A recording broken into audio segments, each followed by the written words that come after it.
মাখা কুল মাখা। আচ্ছা, তোমরা কি কখনো পাকা কুল এইভাবে মাখিয়ে খেয়েছো?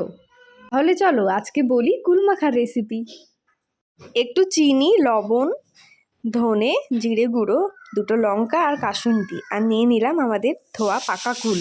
পাকা কুলের বোটাটা কিন্তু ছাড়িয়ে নিতে হবে, না হলে বোটাটা যখন আমরা খাবো তখন কিন্তু আমাদের গালে বাঁধবে। তারপর একে একে সব মশলাগুলো কুলগুলোর মধ্যে দিয়ে দেব।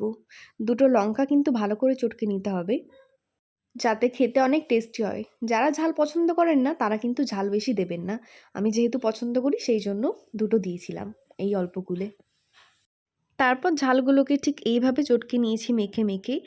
তারপরে দিয়েছিলাম কাসুন্দি, ব্যাপারটা যাতে আরও বেশি মাখো মাখো হয়।